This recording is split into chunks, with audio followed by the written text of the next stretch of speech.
बुलेटिनच्या सुरुवातीलाच निवडणुकीसंदर्भात तळ कोकणातून मोठी बातमी आहे। मालवणमध्ये शिंदे सेना आणि भाजप यांच्यामधला संघर्ष आणखी पेटलाय। भाजप कार्यकर्त्यांनी पैसे वाटल्याचा आरोप शिवसेनेचे आमदार निलेश राणे यांनी केलाय। इंस्टाग्राम लाईव्ह करत निलेश राणे थेट भाजप कार्यकर्त्याच्या घरी दाखल झाले। रवींद्र चव्हाणांच्या माध्यमातून भाजप कार्यकर्त्यांच्या घरी पैसे दिले जात असल्याचा घणाघात त्यांनी केलाय। सोबतच निवडणूक अधिकारी आणि पोलिसांना त्यांनी भाजप कार्यकर्त्याच्या घरी बोलावून घेतलं आणि त्यानंतर त्यांनी अनेक गंभीर स्वरूपाचे आरोप केले।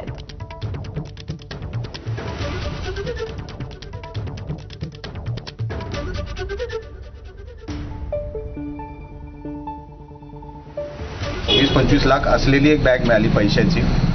त्याच्यामध्ये साधारण मला वाटतं बघून 20 ते 25 लाख रुपये असावे। हे विजय केनोडेकर यांच्या घरी हे पैसे काय करतायत हा माझा सवाल होता त्यांना। त्याचं काही ते उत्तर देऊ शकले नाही। आता त्यांना सगळं यंत्रणेला सांगावं लागेल, निवडणूक आयोगाला सांगावं लागेल। काल रवींद्र चव्हाण साहेब मालवणमध्ये येऊन गेले आणि कालपासून वेगाने ही सगळी पद्धत पैशाची सुरू झाली। मी हेच म्हणत होतो, हे अशा निवडणुका आपल्याला करायच्या आहेत का? ही पद्धत आहे का निवडणूक लढायची? तर निलेश राणेंनी पैसे वाटपाचा कसा पर्दाफाश केलाय आपण पाहूयात ग्राफिक्सच्या माध्यमातून।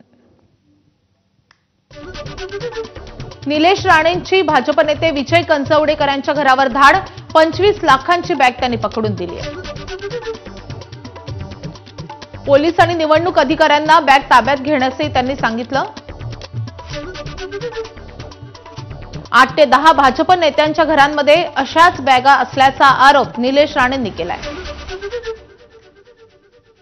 मालवणमध्ये मतदारांना वाटण्यासाठी पैसे आणल्याचा आरोप निलेश राणे करतायत।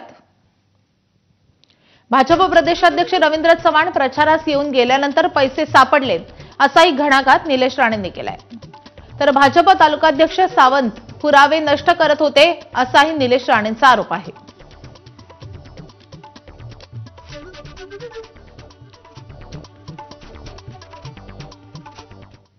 तर निलेश राणेंच्या पैशांच्या आरोपांना आता महसूल मंत्री चंद्रशेखर बावनकुळे यांनी उत्तर दिलंय।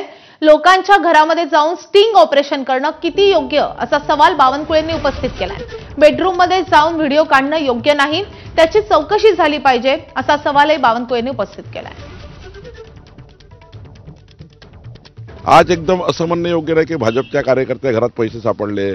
ते पैसे आहे ठीक आहे, पण मला हे वाटतं की एखाद्याच्या घरात जाऊन अशा पद्धतीचं स्टिंग ऑपरेशन करणे, कुणाच्या बेडरूममध्ये जाऊन स्टिंग ऑपरेशन करणे, हे सुद्धा त्या ठिकाणी त्यांचा काय केलं मला माहिती नाही, पण कुणाच्या घरात जाण्याचा अधिकार आहे का, कुणाच्या त्या ठिकाणी बेडरूममध्ये जाण्याचा अधिकार आहे का, हे जरा बघावं लागेल। तर रवींद्र चव्हाणांनी निलेश राणेंचे आरोप फेटाळून लावलेत। ज्या कार्यकर्त्यांनी निवडून आणलं त्यांच्या घरी अशी धाड टाकणं चांगलं नाही असं रवींद्र